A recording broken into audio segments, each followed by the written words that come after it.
Did you know that over 60% of college students reported feeling overwhelmed and anxiety in the past year? Mental health struggles are common in colleges due to academic stress, financial stress, and social challenges. Colleges must prioritize mental health support and enhance students' well being and academic success. A lot of the times, we are students who come from different places.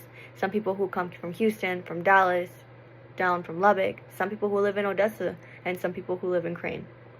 A lot of the times, we are students who either commute or it's the first time being away from home. I, for one, am not one of those students who have never been away from home. I live 45 minutes from Odessa, but it is a mental and physical health to make it every day.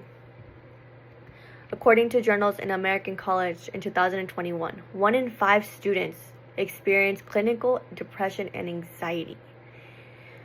College is facing racing demands, health services, but also a lack of significant support. Some universities have month-long times in waiting for counseling, leaving students without a timely support.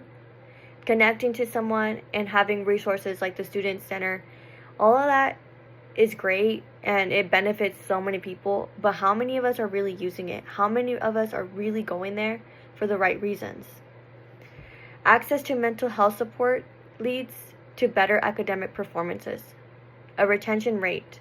Universities that invest in mental health reports fewer and higher graduation rates. A lot of the times, the reason for us dropping out is because we don't have a support system behind us. We are students who are still babies entering the real world. We don't know. Nobody told us how college was going to be exactly. It was, you're not going to have someone to be you every time. 100%. We get that. But who's going to be there to support us when we fall down? Our friends that we just met 5 minutes ago? Our family that we're trying to create?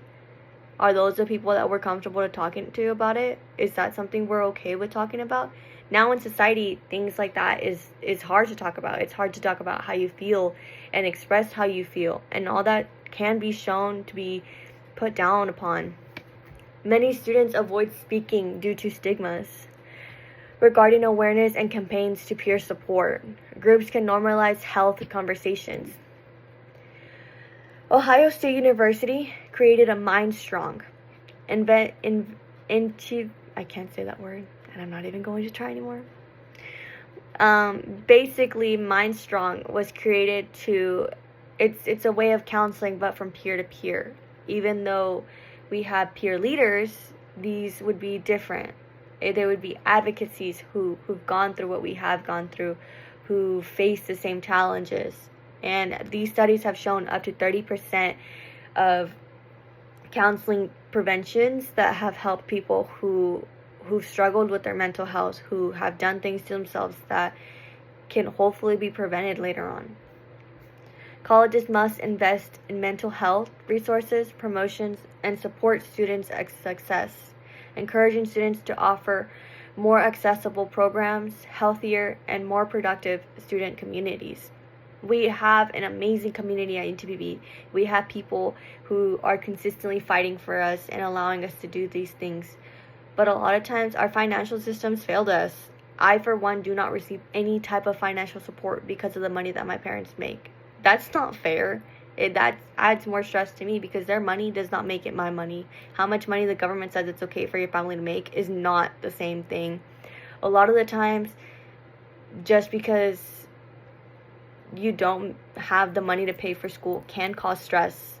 It is stressful to figure out how you're going to do it sometimes. It is stressful how you're going to pay for classes. It's 100% stressful to figure out what you want to do for your life. What I'm looking for is civil engineering. And we don't even have that program running yet. Right now, I'm in chemical engineering. That is hard. And I think about it, and I don't even know if that's what I want to do. And opening that chapter, opening up that conversation can be hard, especially when your family or your friends might not agree with your opinion or might not agree with what you stand by. But I believe that mental health preventions, like having a place to go to talk to, is something that we can open up and we can help with.